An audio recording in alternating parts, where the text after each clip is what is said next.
I always love it when we get somebody on the show that is an expert and knows way more than I do. And we have that today. We have Mr. Jeff Losey, the executive director of the Home Builders Association. Jeff, welcome back to the show. Hey, Thanks for having me back. I really appreciate it. So I always like to get you in here around Parade of Homes. I was going to say, when he comes in, we know it's something big. It is that time of the season, and so we are super excited. It's one of my favorite real estate events that we have here in the local area, and opening up actually just basically right now. So, but before we do that, I always like to give people a little background.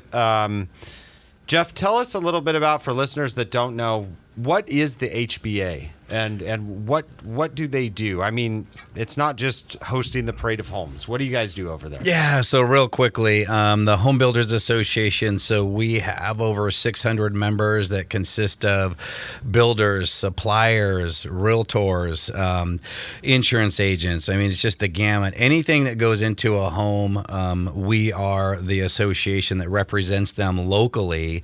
And at the local level, what we do, and my job at the grassroots level, is to represent, at the end of the day, the consumer at city council meetings, county commission meetings, and when we're talking about increasing transportation impact fees or any regulation that's going to cost more money to build a home, we're at that table making sure that if that money is going to be collected, that it is going into the bucket that it's supposed to and not into the abyss, so it's being spent where it's collected, which isn't always easy to do. Okay, and so, you know, it's been an interesting year. In fact, we just talked about a headline that had mortgage fraud in it, and there's been a lot of talk about interest rates. And what's the sentiment? I mean, I've seen some of the headlines and nationally, but what's the sentiment, or what are some of the things your industry is dealing with in the home builder associations this year that's unique to this year? Well, at the end of the day, it is this. Usually, Tri-Cities, we are pretty insulated from the rest of the national economy, and I would say this year we are not. And what's been difficult this year has been DOGE, the budget, and people getting laid off. It's real. There are more layoffs that will happen out at P&L, and all of that has a chilling effect on people wanting to purchase. And so there's been, at the beginning of the summer, we had our permits were down over 20% as a total for Tri-Cities year over year. Wow. Towards the end of the summer, we're getting back to that even point, which is great.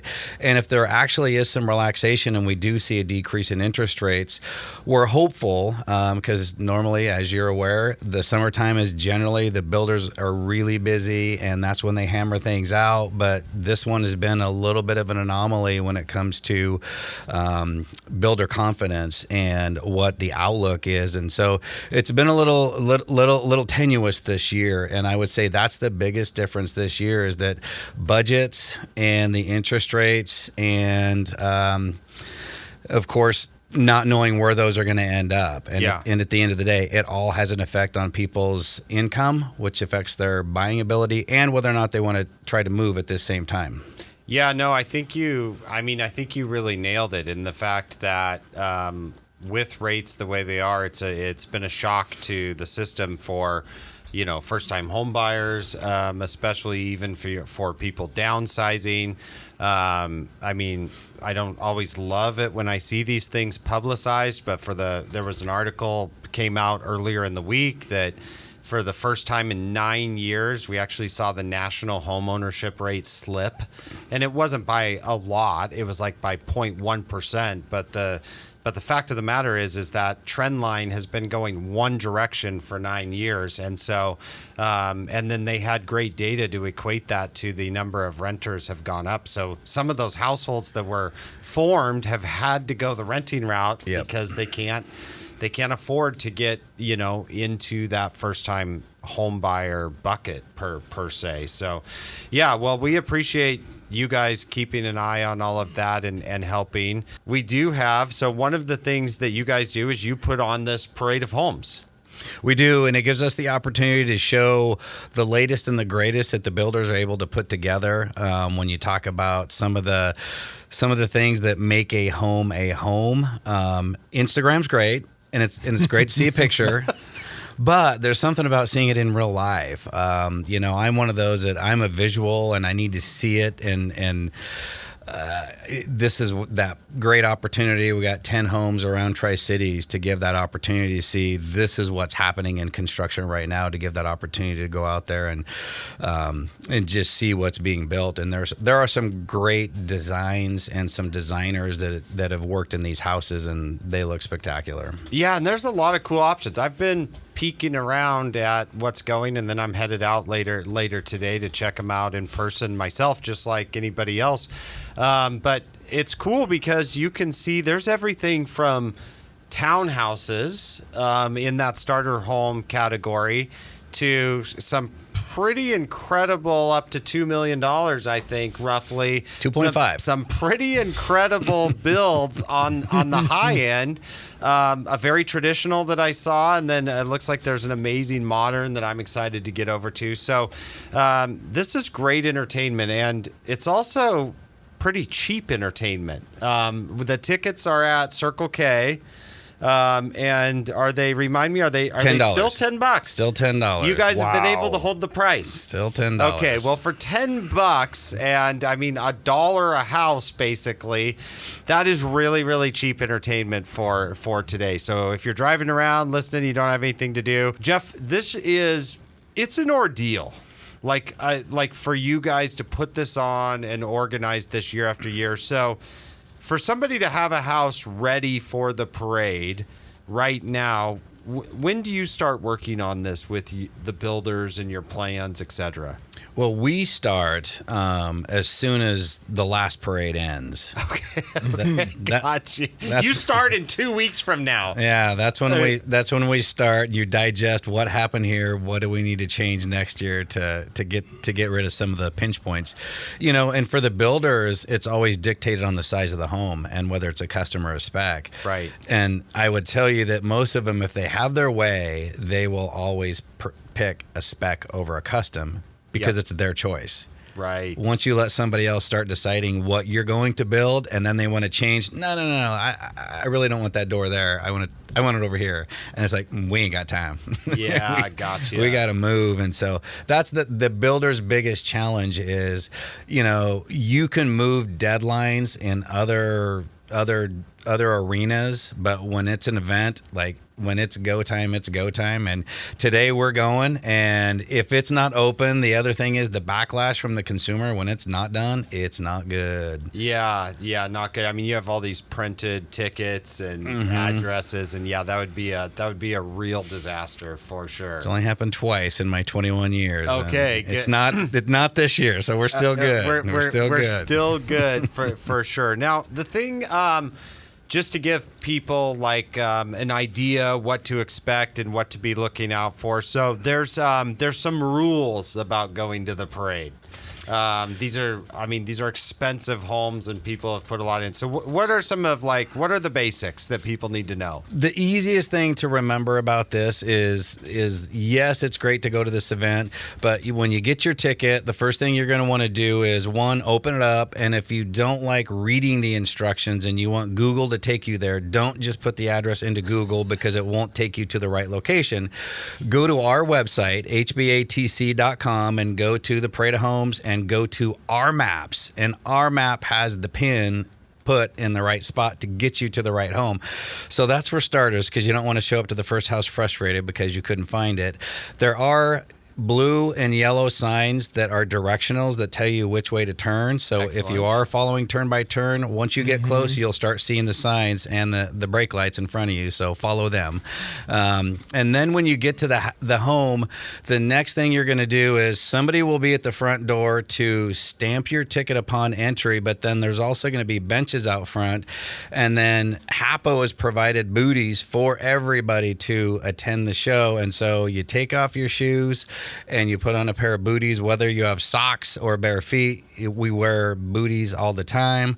And if there's a medical reason that you can't take your shoes off, then we'll just have somebody check your shoes, make sure there's no rocks, because yes, some of these floors are thousands of dollars, and we want to make sure that they look as good on the way out as they did on the way in.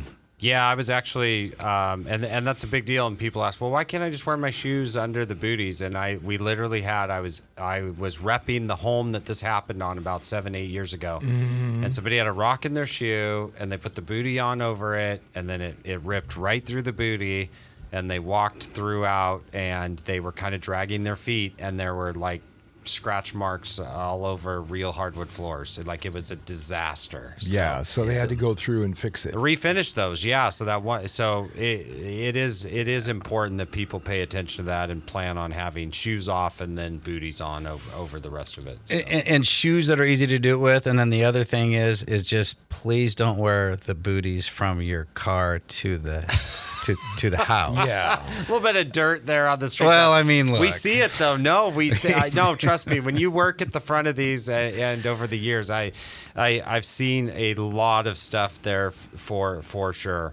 The other thing that I think is unique about this event is people you can take pictures of items that you see that you like and stuff, and so it really gives you the ability to like you were talking about earlier, like not just see something on Instagram, but see what does a 20 by 20 living room feel like when you're in it, and what do the shelves look like, and so you can kind of then orientate yourself, for something if you're looking to do an addition or do a build yourself. So I think that's really, really valuable.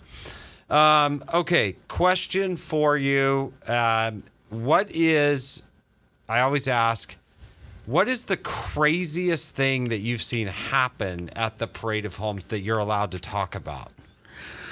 The craziest thing is the one that I didn't see, and it's I kind of feel bad that this happened, but somebody had, I would just say, a bout of IBS in one of the restrooms, and they did their own wallpapering in that bathroom. Oh, wow. Oh man. Okay. Yeah. That is really, really crazy. That's a big one. The cleanup crew had to come in and get into that, but we didn't see anybody walking out with no shirt or no sleeve, so we're not sure. But anyways, again, feel bad that happened to somebody, but yes. So it is an event, and things happen. On my short list of all the years working at the parade, I was at a house that they didn't have a pool in the backyard, but they had what was called a reflection pond that you would sit your chairs around, and then it would reflect,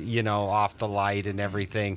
Well, it worked really, really well to the point where the reflection looked exactly like the cement, and I was working at this house at the time, and somebody walked right into the reflection pool and fell in the reflection pool. How deep was it? It's like 2 feet deep. It was like just enough but they kind of stumbled. So it wasn't like they just got their shoes wet. They kind of stumbled and drenched. So that was a bad one for sure. The only other thing I saw happen once was, how everybody takes their shoes off and leaves them at the front? The builder had forgotten to turn the sprinklers off on their normal cycle, and so all the shoes were on the sidewalk, but there was overspray, so the sprinklers came on and they were just drenching like 80 pairs of shoes at the front. So now the first thing I do when I'm working at the parade, you only see these things one time. Like I go in every time when I'm working at the parade in the morning, and I just turn the sprinkler timer off so that I never want that to happen at what I'm working at. So all these little tips and tricks that you pick up. Well, as we close out here, Jeff, anything else you want people to know about the HBA or what you guys are promoting, or the parade in general, we should know about before we head to Circle K to get some tickets? Well, I think the biggest thing for everybody to remember is that that as much that goes into all of these homes, if that door doesn't open, it may not open. So don't keep pulling on it. Every handle and doorknob and closet gets yarded, and so if it doesn't want to go, just let it go. Leave it alone. Handles have been ripped off because people want to just see what's behind there. Yeah, I need to see. And when you think about it, yeah, you do have to please be very respectful public out there, because if you think about if you were to have 10,000 people through your home over the next 2 weekends, what that would be like. And I think most people would be like, I am never allowing that to happen. But that's exactly what is going on, because someone's going to live in these homes. So, well, great advice. And from the real estate community, Jeff, thank you for everything you guys do. Thank you for putting on this event, because it does help all of our clients and consumers out there. And we look forward to seeing you guys out there. Swing into Circle K, grab a ticket, and I will see you guys out at the parade, and we'll be right back here next week.